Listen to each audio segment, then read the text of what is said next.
Everyone, welcome back. तो last video में हमने पढ़ा था बाइनोमियल नोमेनक्लेचर। अब हम डिस्कस करेंगे क्लासिफिकेशन क्या होता है। नॉर्मली हम लोगों ने क्या किया, 1.7 to 1.8 मिलियन हमारे ऑर्गेनिज्म हैं, उनको हमने नोमेनक्लेचर के थ्रू नेम दे दिया। अब आती है बात कि उनको क्लासीफाई करना। क्लासिफिकेशन होगा तभी तो ईजिली हम हर एक ऑर्गेनिज्म के बारे में, अगर उनकी क्लास को पता कर लेंगे तो एक क्लास को पढ़ने से हम उनके मेंबर्स के बारे में जान सकते हैं। Okay, that is the need of the classification. तो क्लासिफिकेशन एक ऐसा प्रोसेस है जिसके थ्रू हम लोग किसी भी चीज़ को ग्रुप में कन्वीनियंट कैटेगरी के में बेस्ड पे हम लोग उसके ऑब्जर्वर कैटेगरिस्टिक को देख के और उनको कैटेगरीज वाइज में डिवाइड कर सकते हैं। जैसे कि एग्जांपल यहाँ दिया हुआ है कि हम लोग ईजिली रिकॉग्नाइज कर सकते हैं, जैसे कि क्या प्लांट है, क्या एनिमल है, क्या डॉग है, इन सबको हम बाई विजुअली हम लोग देख के और डायरेक्टली आइडेंटिफाई कर सकते हैं कि ये अलग अलग कैटेगरी के हैं। अब आती है बात जब कुछ ऐसे भी ग्रुप होते हैं जहाँ पे हमें कि जैसे कि आपको बोला जाए कि डॉग का इमेज हमारा क्या है कि ऑब्जर्व्ड है कि डॉग ये है। डॉग के इमेज को हम लोग अगर बोलेंगे तो हमारा माइंड कैट का इमेज नहीं बना सकता है। ठीक है, इसी तरह हम लोग कह सकते हैं, जब हम लोग कहते हैं मैमल्स, तो हम लोग सोच के मैमल्स का फीचर्स क्या होते हैं जनरली जो ऑब्जर्वेबल हो, एक्सटर्नल ईयर या बॉडी ईयर। तो ये सारे ऑर्गेनिज्म हैं जिसके हम लोग से नॉर्मली जो चीज़ बोलें और वो इमेज हमारे दिमाग में प्रोड्यूस कर। अगर हम प्लांट की बात करें तो प्लांट में क्या होता है कि वीट का, अगर वीट बोला हमने तो हमारे माइंड में वीट का ही पिक्चर बनेगा, ना कि हमारे दिमाग में राइस का फिगर बनेगा। इसी तरह जितने भी डॉग्स हैं, कैट्स हैं, उनका एक कन्वीनियंट कैटेगरी है और उसको हम कहते हैं टैक्सा। ओके, तो यहाँ पे कैटेगरी को जो हम लोग यूज़ करते हैं स्टडी में, यहाँ पे एक टर्म है उसको याद रखने वाला है, टैक्सा। टैक्सा क्या है, एक साइंटिफिक टर्म है ऑफ दिस कैटेगरी, उसको कहते हैं हम लोग टैक्सा। ओके, जैसे कि प्लांट का कह सकते हैं कि plant having it taxa, wheat is also a taxa, animal, mammals, dogs and all these are taxa. ठीक है, टैक्सा मीन्स क्या हुआ, एक कैटेगरी हो गया। तो हम लोग क्या कर सकते हैं, मैमल्स की कैटेगरी, प्लांट की कैटेगरी, एनिमल की एक कैटेगरी, वीट जो होती है उसकी एक कैटेगरी, मैंगोज हो गई इसकी एक कैटेगरी।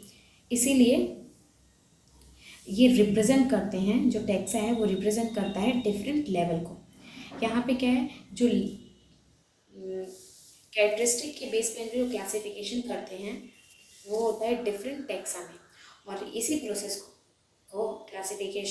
इसी क्लासिफिकेशन प्रोसेस को हम लोग टैक्सोनॉमी कहते हैं।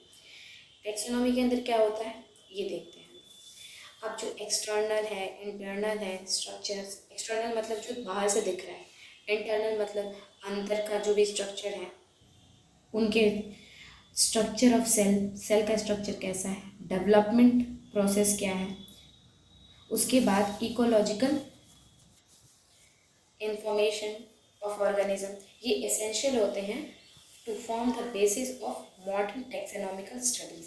तो अगर हमसे पूछेंगे कि what are the basis of modern taxonomical studies, तो हम क्या बोलेंगे, external internal structure, internal structure of cell, development process and ecological information of an organism. ये चारों के चारों हमारे बेसिक मॉडर्न टैक्सोनॉमिकल स्टडीज़ हैं जो कि रिक्वायर्ड होते हैं।